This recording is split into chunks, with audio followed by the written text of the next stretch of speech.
everyone, I'm Celeste. Welcome to my BookTube channel. Well, it is November and it's time to do a little bit of an autumnal haul. I thought I would title this Books for the Autumn Reading Chair. Some of these books are books that you can browse through, just pick up at leisure. You don't need to read them, synchronously from page one to the end. You can just sort of pick them up and browse through them as you like. Other books are novels. I have some children's books. I have some speculative fiction, and I have some nonfiction. So a little smattering of everything, a little sort of November smorgasbord, I guess. And so let's get to it. The first book that I have here is The Private World of Tasha Tudor, and it's Tasha Tudor and Richard Brown. I'm going to try to make it so that my ring light doesn't shine on this, but a gorgeous, gorgeous cover. And I've shared some Tasha Tudor books on my channel in the past. This one is The Private World of Tasha Tudor. Now, Tasha Tudor was born in 1915. She's one of America's most loved illustrator authors, and she illustrated, I think, nearly 100 different books, somewhere around 100 books. The last one I want to say was called Corgyville Christmas.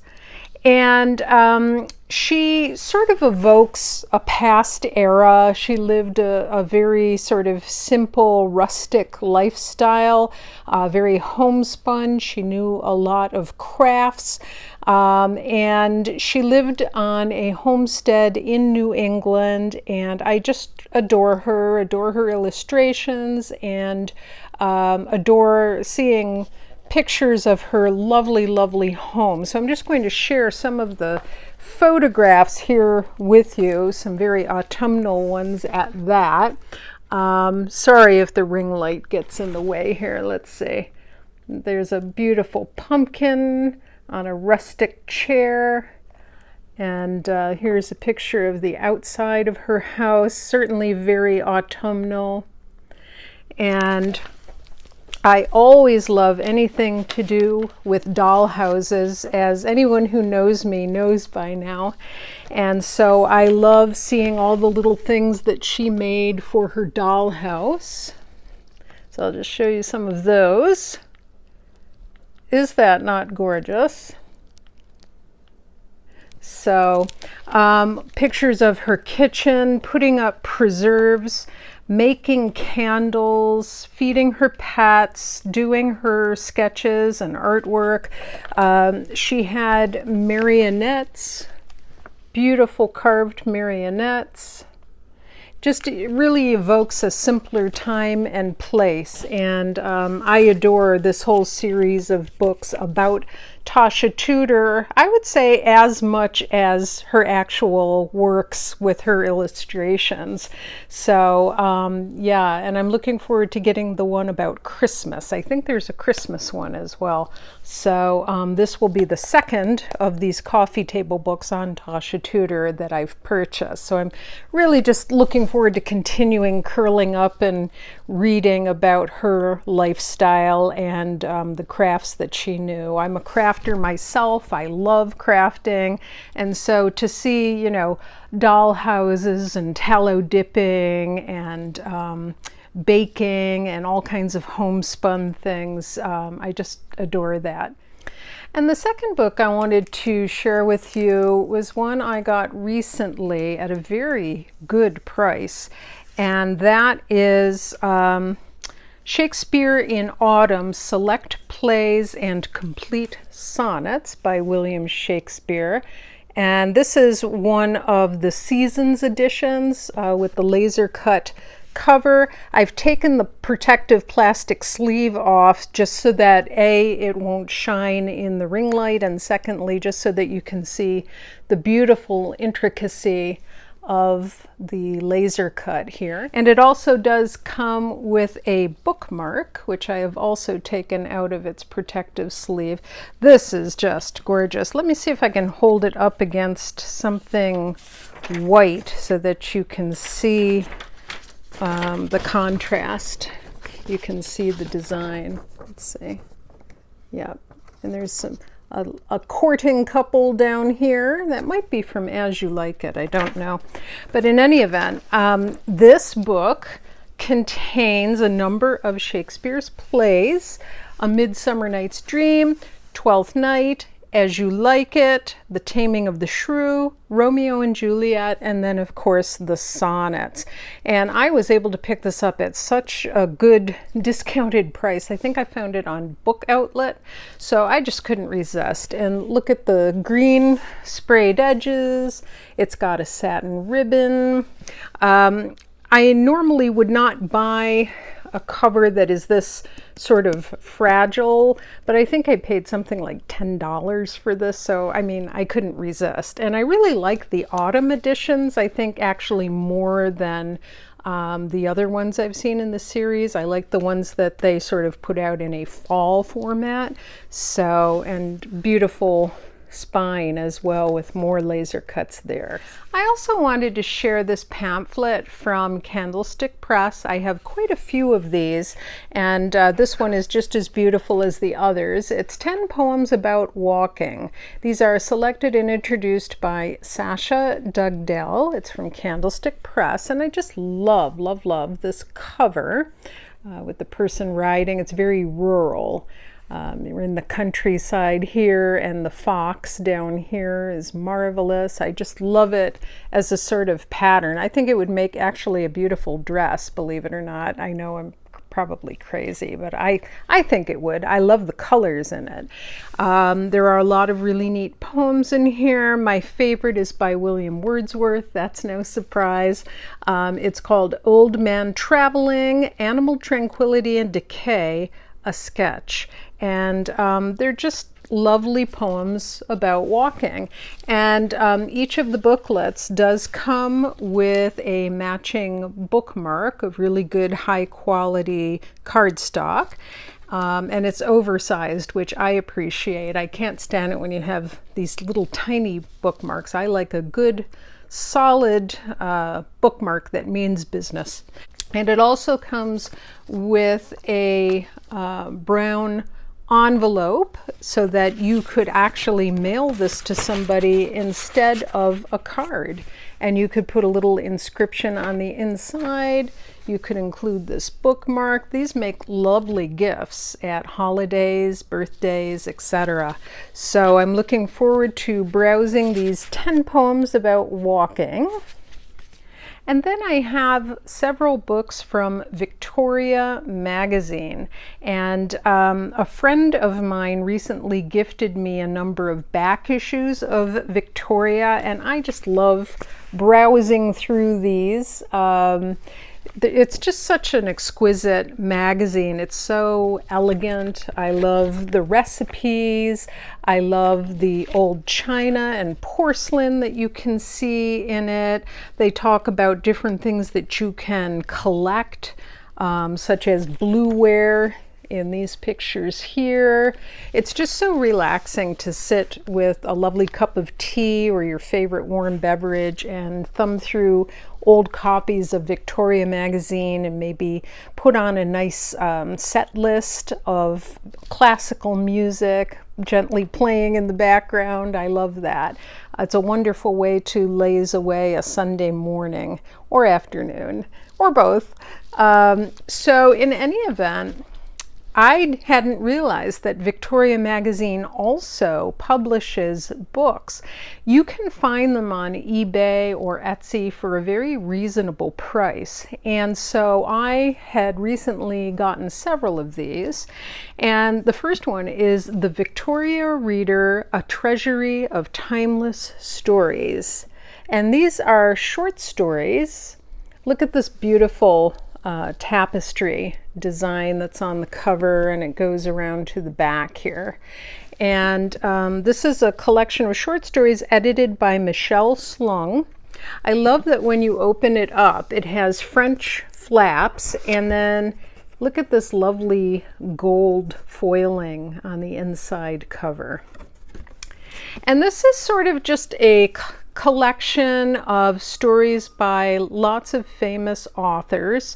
We have Oscar Wilde. There was one in here I really enjoyed by H.G. Wells that I read. We have Sarah Orne Jewett, Sir Arthur Conan Doyle. So this is another one. If you're looking to read a short story, Edith Wharton is in here. You can just sort of pick it up and, stick your finger in somewhere, and whichever story you happen to be on, just read that one. They're not very long, and I always feel very rewarded after I've read a classic short story by a well-known author. And this to me just seemed very classy and classical and very autumnal. So that is The Victoria Reader, A Treasury of Timeless Stories. I also got this one, and this is called The Quiet Center, Women Reflecting on Life's Passages, from the pages of Victoria magazine. There are a lot of authors in here. These are just like quiet little mini memoirs and reflections on women's lives. And let's see, Francine Prose, Jane Smiley, Madeleine L'Engle. Madeleine L'Engle's was particularly charming in my opinion. She wrote a short one called Tell Me a Story, and it was just delightful. It's just about the power of stories and the power of writing and the power of literature. There's entries on writing, meditations in the garden, growing up in Oxford, remembering a family member. That's in a section called Places of the Heart. So just quiet moments of reflection from many different well-known authors. And I got this for a very reasonable price used on eBay. And the third book in the collection is called The Romance of Hats. Now you'll be able to read this in one sitting, but if you sat down with a cup of tea one day or hot chocolate and you just wanted something kind of interesting to engage yourself with for an hour, this would be the book to do it with. It's all about hats, as you can tell. Lovely hats. Look at this back inside cover here. Just gorgeous. They have dozens of these little books, Victoria does. So it's just like famous paintings that have hats, the milliner's trade, the history of hats, different types of hats, beautiful photography with hats. Let's see what else we've got here. Hat pins, materials, and you know, it doesn't go into a huge amount of depth, but it's just a fun, it's like reading a really long, beautiful article on classy hats and their histories. It's just a lovely book to have for your autumn reading chair, just something to curl up with. That's a lot of fun. I've also had some really marvelous middle grade books on my reading list for November. This particular one I have read, and I just finished it last week. It is called The Diamond in the Window by Jane Langton. Look at this fantastic cover. Is that not autumn leading into winter? If not, I don't know what is.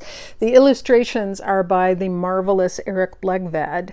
And this is the first book in something called the Hall Family Chronicles.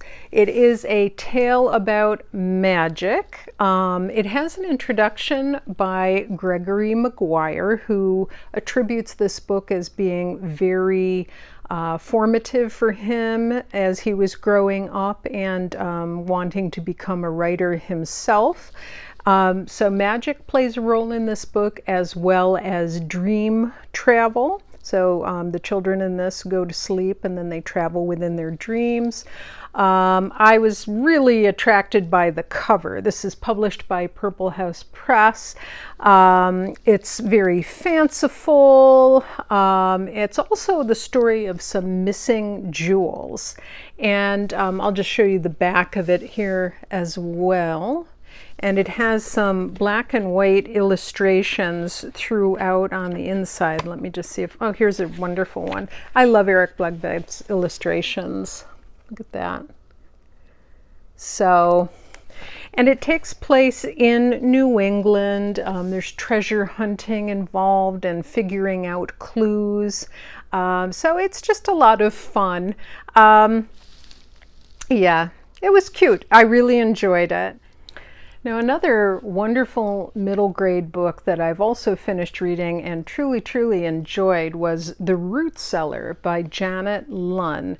And here's this cover here. I have a hardcover edition. And Janet Lunn was an American author who moved up to Canada. She won a number of awards for her children's books. And this actually takes place up in Canada on the northern shores of Lake Ontario. One of you viewers actually recommended this to me, and so I just wanted to say thank you for this recommendation. It was marvelous. This is the first in a trilogy. And so this is about a little girl. She's 12 years old. Her name is Rose, and she's an orphan. Her mother and father were killed in a car crash. Her grandmother is a very busy businesswoman, and she travels all around the world and brings Rose with her, and they sort of live out of hotel rooms, and Rose never gets to develop relationships with other children her own age. She's always living out of a hotel room. Her grandmother is always in meetings and away, and so Rose sort of fends for herself. Well, her grandmother unexpectedly has a heart attack the night that they've gone to Paris and stayed at a hotel there. Her grandmother's rushed to the hospital and Rose is left alone. So now some of the distant relatives have to decide who Rose will live with, and it's decided that she's going to go up to Canada on the North Shore of Lake Ontario to live in an old dilapidated farmhouse with one of her aunts and uncles. So she goes up there and meets the little cousins, who are all little boys, and is very unhappy and lonely. That is until she goes down into a root cellar one day, and when she comes up, she finds herself in the 1800s, and down here in the States, the Civil War is raging. It's a fascinating book. The writing style is really engaging. The novel starts in October, which is really neat, and the back and forth between present day and the 1800s is handled really well. There are a lot of period details that Janet Lunn, as a writer of historical fiction, has paid very close attention to. The dress, the way things are baked and cooked, the kind of stoves they would have had, the materials, what's happening in the Civil War. And it's really neat to have her describe the area around Lake Ontario, because of course I'm just below Lake Ontario. So, you know, I recognize some of the place names that they talk about and go to. So I would recommend this book. I think it's very quiet and introspective, but also very interesting. And there are a few ghosts in it as well. So yeah, The Root Cellar by Janet Lunn. And thank you to the viewer who recommended this book. I am not able to think of your name right now, but I will put it here on the screen below, because I really truly appreciate this recommendation. Well, another marvelous book to browse through, pick up and dip into now and then, and put next to your reading chair, is Dear Genius, The Letters of Ursula Nordstrom. And here's another gorgeous, sort of autumnal looking cover. I love the colors of this. And Ursula Nordstrom was an editor. She also was a writer, and recently on my channel I featured a children's book called The Secret Language, and that was a boarding school story that was written by Ursula Nordstrom. I've always known her as the author of that favorite children's book. I didn't realize until afterwards that she is also a very well-known children's book editor. And yeah, she apparently was an editor to many of our favorite children's book authors, and she helped create such finished classics with her editing skills as Goodnight Moon, Charlotte's Web, Where the Wild Things Are, Harold and the Purple Crayon, The Giving Tree, and so many more. And I want to thank another viewer of my channel, whose name I will also put down below here, for recommending this book to me, because until I was discussing The Secret Language in my boarding school video, I didn't realize that she was actually the director of Harper's Department of Books for Boys and Girls from 1940 to 1973. And at first I thought, well, are the letters really going to be interesting? But oh my goodness, they really are. It's fascinating. I love how Ursula Nordstrom strikes up a relationship and gets to know each of the authors she's working with. I love hearing how she has to balance maintaining a sort of professional distance as their editor, but at the same time gets to know them on a personal level and really seems to care very, very much about them entrusting her with their writing and wanting to produce absolutely the best finished children's book possible. So I highly, highly recommend this volume if you're at all interested in children's classics and children's literature. It's just fascinating to look behind the scenes of the editing business in the 40s, 50s, and 60s, and to have her having these everyday discussions with so many famous authors. It's just marvelous. And the cover is beautiful. So Ursula Nordstrom, who knew? The next book that I'd like to share with you was a marvelous read. I actually just finished it yesterday, and it is The Homemaker by Dorothy Canfield Fisher. This is, of course, a Persephone classic, although Dorothy Canfield Fisher is an American writer. They have included a number of American writers in their catalog. And isn't this a beautiful edition? This is actually a painting called Crackers in Bed, dated 1920 by Norman Rockwell. And here's the back of the book. There's Dorothy Canfield Fisher down there. Of course, you know, they have the French flaps and they have the patterned fabric reproduction on the inside covers. But this was just a delight. Just a delight to read. It was almost 5 stars. I gave it, I think, 4.5. It has this sort of wicked sense of dark humor, but it tackles very serious subjects. There is a woman named Evangeline, and she is a homemaker, and in the 1920s, and she really does sort of resent it. She loves her family very much. She loves her husband. She loves her children. She has a real sense of duty and purpose.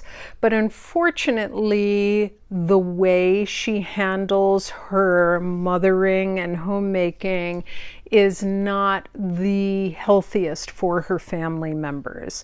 And her husband, Lester, also has the same situation in his role as breadwinner. He's working at a local department store. I think he's an accountant. And he's a poet at heart. He was an English major. Oh, how I can relate to this. And having to work at a mundane job outside of the home. I did it for years, you know, to be the breadwinner for the family. And it's an interesting psychological study, but it's also very humorous. Something happens during the course of the book that causes them to reverse their roles, and shows how things go on from there and how the story changes from there. And it's got that same sense of poignancy, and it's heartwarming, but it also has some humor with the neighbors and the other cast of characters that appear. And I really admire Dorothy Canfield Fisher for being ahead of her time in discussing gender and gender roles in the family dynamic in the States here. And, you know, having to trade places and what happens to the psyche of the husband and the wife when you do that, and the children and the neighbors, how it affects everybody around you. And it makes you question why we've set up that dynamic and those gender roles. And so for her to have been doing that in the 1920s, I think was just marvelous. Now, I will say there are a few questionable expressions that the author uses about race and about being white in this. But other than that, it was a beautiful book. The writing is wonderful, and I really am looking forward to reading more by Dorothy Canfield Fisher. I could absolutely see this as a movie. I would have said it. I'm surprised that no one ever made a movie out of this. I know I always say that about the American authors and Persephone books, but it's true. But I could see it being set in maybe the late 40s or early 50s with a Cary Grant in the role. Because he could bring both the humor and the drama that it would require and the poignancy. So yeah, this is definitely worth reading. I loved it. The Homemaker, Dorothy Canfield Fisher. And then what I'm currently reading is this novel, Moon of the Turning Leaves, and this is by an author called Wabgishig Rice.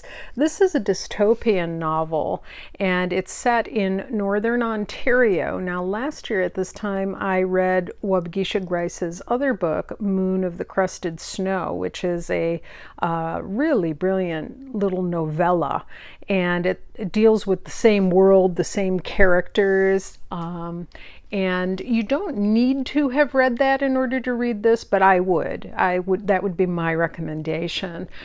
So this is sort of a carrying on of that story. It's 10 years later, and they have a new sort of journey or quest that they're on. It reminds me in some ways of The Road, and other dystopian journeys, having to go somewhere else. And this takes place after the power grid has gone out, and this is years afterwards. And what do? You have to go back to the old ways of surviving. And so these characters rely on their Anishinaabe past, and I think that's how it's pronounced. I'm sorry if I have that wrong. Anishinaabe. I'm going up to Canada actually next week. I'm very excited because the author, Wabgishig Rice, is appearing in Ontario, not far from where my sister lives. And so we're actually going to be able to go hear him speak, perhaps get our books signed, maybe even get a chance to speak with the author. So I'm super, super excited about that opportunity. And so I'm reading this week so that I'll be all set for the Wabgishig Rice talk. Another book I'm really looking forward to reading that I have on my November list is The 13th Tale by Diane Setterfield. I've heard this is just magical and incredible from so many of you. I know I'm late to the party on this one, but I read a lot of backlisted books and I get to all of these classics later than the majority of you do. So I was able to pick up this copy at a library book sale for $1. Isn't it gorgeous? And so it's like in new condition. The inside is gorgeous as well. Look at the marbleizing there. Or marbling. Why am I saying marbleizing? Marbling. But it's in perfect condition. I've never read it, and this time of the year just seemed perfect for curling up with this one. I also picked up a copy of this book that's been making the rounds on YouTube, and that is The Memory Police by Yoko Ogawa. This sounds fascinating. Now, I have been accomplishing one of my reading goals for 2024, which I'm going to carry into 2025, is reading around the world. And this is a Japanese author, and I'll just read you the description on the back because it does a better job than I could of explaining this, and I don't know much about it yet. So, on an unnamed island, objects are disappearing. First hats, then ribbons, birds, roses. Most of the inhabitants are oblivious to these changes, while those few able to recall the lost objects live in fear of the draconian memory police, who are committed to ensuring that what has disappeared remains forgotten. When a young writer discovers that her editor is in danger, she concocts a plan to hide him beneath her floorboards, and together they cling to her writing as the last way of preserving the past. Powerful and provocative, The Memory Police is a stunning novel about the trauma of loss. First of all, it's a stunning cover, and I think the topic sounds incredible. I think it will be another dystopian novel, and I'm really looking forward to learning about Yoko Ogawa's writing style. So that's The Memory Police. I've also made the goal of rereading the first 10 Nancy Drew novels in order, and then I think I'm going to start skipping around and I'm rereading all of them, but I wanted to read at least the first 10 in order. I may continue reading them in order, but I won't hold myself to that goal. So I'm on my 10th and last Nancy Drew book for 2024, and I will be doing a separate Girl Sleuths episode with the last 3 that I've read to catch you up on that. But this is Password to Larkspur Lane. I love the artwork on this.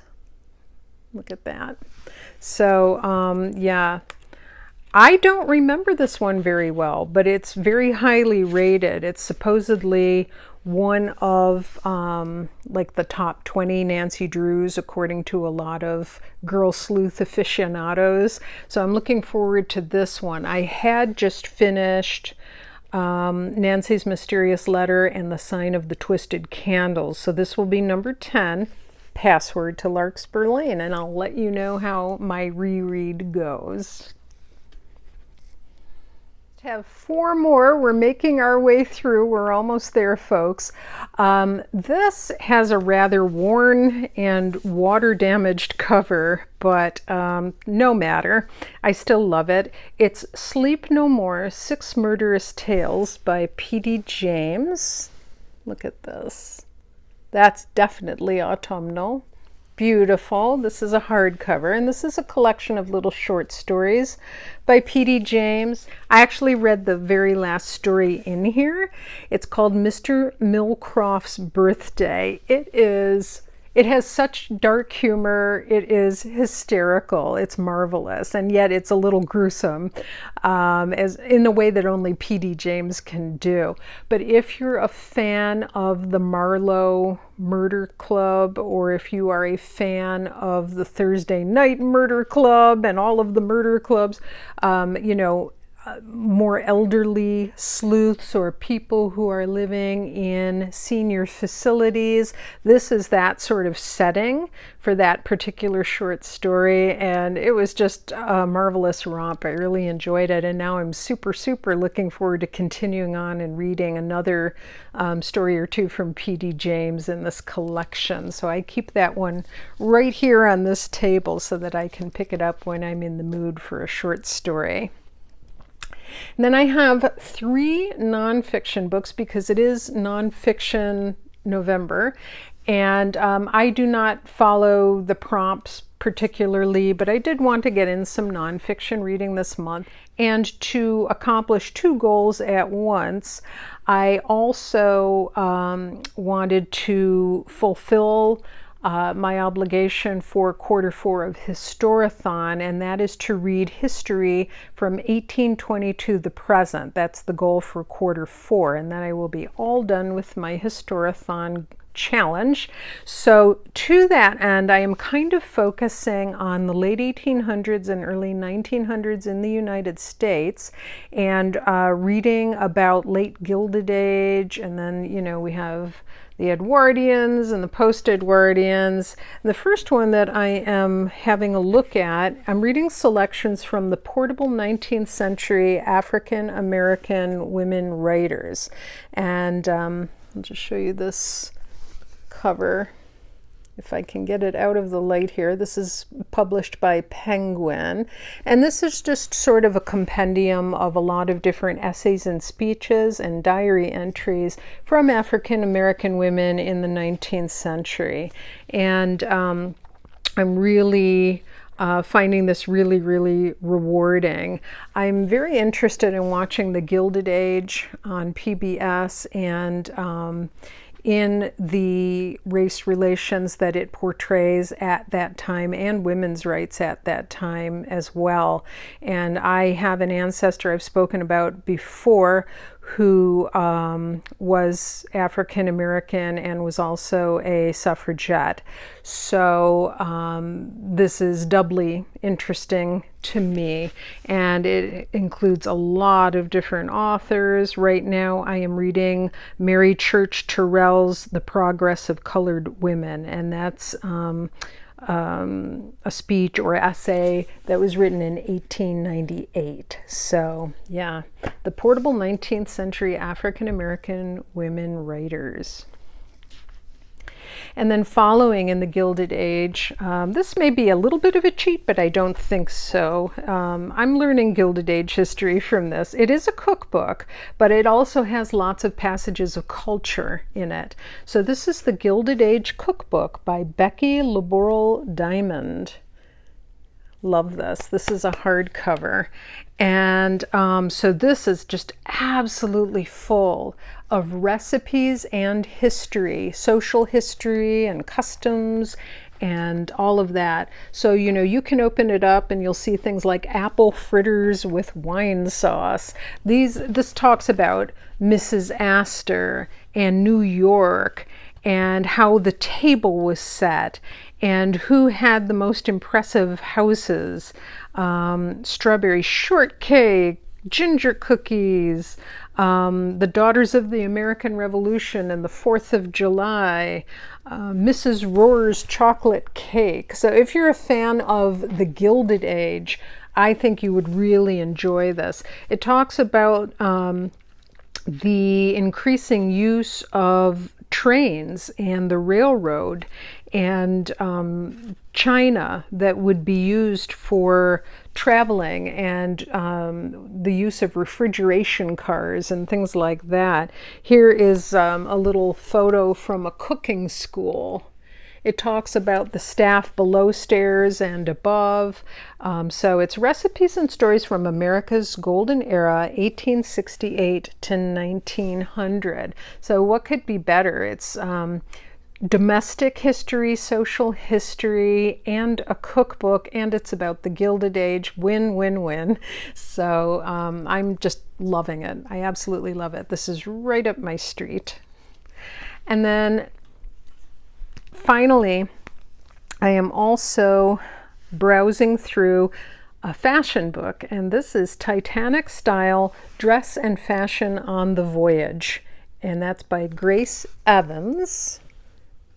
That's that picture. I love fashion books, as you know. I've shared numerous fashion books on my channel. I have a collection. Well, she has done a great deal of research about what clothing the passengers had on board. She reviews first class, second class, third class steerage and staff. She talks about children's clothing. She has photographs of some actual clothing from the Titanic journey. She talks about women's underthings, the beautiful dresses that the first class people would have worn, the ballroom, some of the menus from the dining room. She's got photographs of various parts of the ship in here.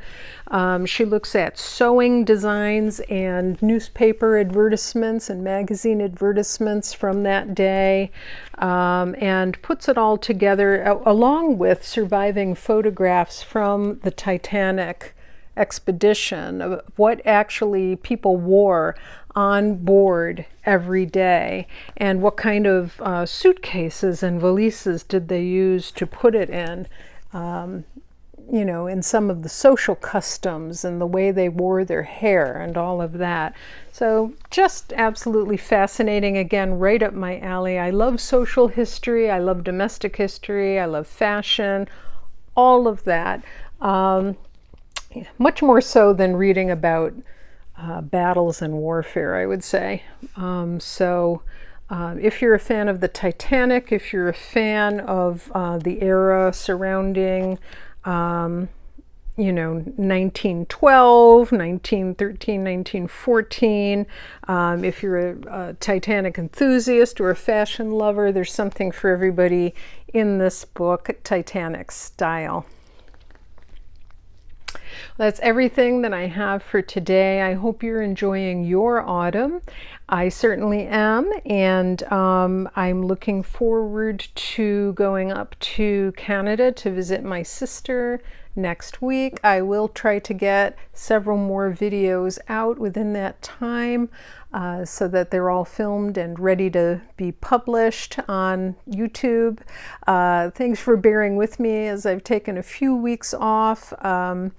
I have had some bad sciatica pain, and so I'm actually going to have to get up now because I've been sitting for too long. And I've had migraines. We had a very tumultuous election recently, so there has been a lot to go through in the past couple of weeks. So thanks for bearing with me, and I'm happy to be back. I hope that you've enjoyed this and some of the books that I've presented today, and we'll see you again real soon. And please do let me know what you're reading for autumn in the comments down below. Bye-bye.